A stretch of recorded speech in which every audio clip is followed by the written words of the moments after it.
Hi guys, welcome to another audio video elaborating Psalm 79 of the King James Version Bible.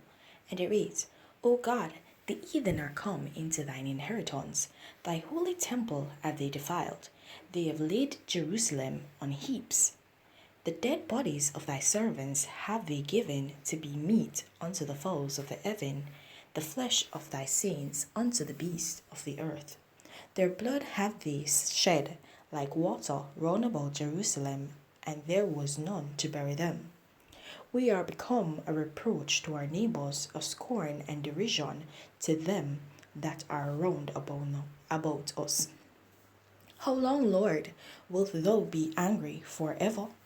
Shall thy jealousy burn like fire? Pour out thy wrath upon the heathen that have not known thee, and upon the kingdoms that have not called upon thy name. For they have devoured Jacob and laid waste his dwelling place. O remember not, O remember not against us former iniquities. Let thy tender mercies speedily prevent us, for we are brought very low. Help us, O God, of our salvation, for the glory of thy name, and deliver us, and purge away our sins for thy name's sake. Wherefore should the heathen say, Where is their God? Let him be known among the heathen in our sight by the revenging of the blood of thy servants, which is shed. Let the sign of the prisoner come before thee, according to the greatness of thy power. Preserve thou thus that are appointed to die, and render unto our neighbors sevenfold into their bosom their reproach wherewith they have reproached thee, O Lord. So we, thy people, and sheep of thy pasture, will give thee thanks forever. We will shew forth thy praise to all generations. Alright, guys. So in this chapter, the psalmist is yet reaching out to God again and saying, God, why have you forsaken us? How long will you be angry with us? How long will you leave us here? So, the psalmist is becoming desperate and very impatient. So he wants God to work. He wants God to move right now. And he's saying to God, the heathen, they're looking at us and they're saying, where is the God of Israel? Where's their God now? We have them in captivity. They're our servants. We have them oppressed. Where is their God? Where's this God that they used to serve? Where's this God that we've heard of? Where is he? Where is he gone? And so the psalmist is trying to basically reach out to God and say, God, these people, they're not just looking at us anymore. They're not just looking at us and say, oh, we have these people held captive. They're looking at us and saying, oh, what is happening with our God? Is our God sleeping? Is our God sleeping? What? Has our God lost power? That's how they're looking at us right now. So God, you need to show up for your name's sake. Okay? Not just for us anymore. Show up for your name's sake. And smite these heathens from the face of the earth.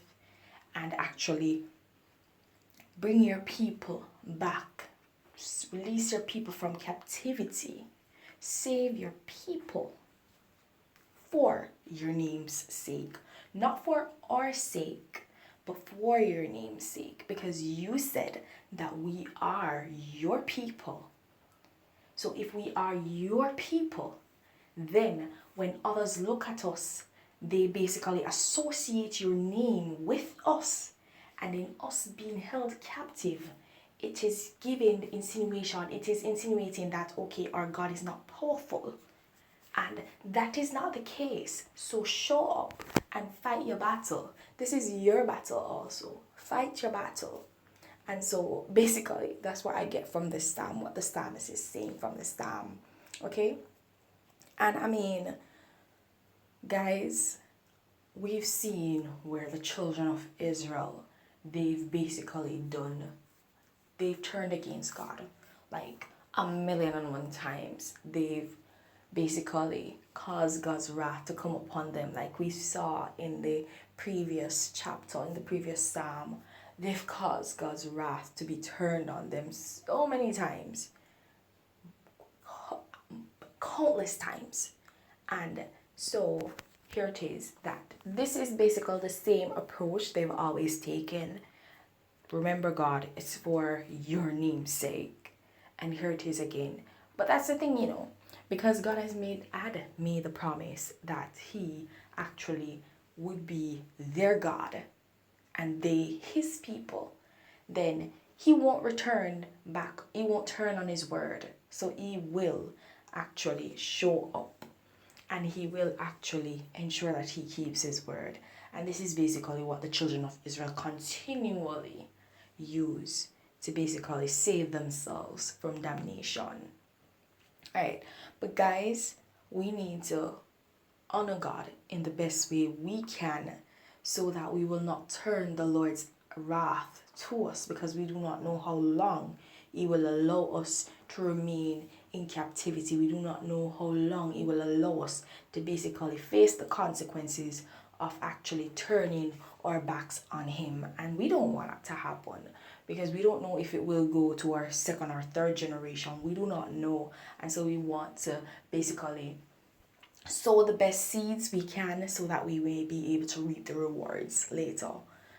Guys, so remember to continue walking in your salvation. And if you've not yet gained it, then seek it. There's no better time to begin than the present. Have yourselves a blessed day. Bye.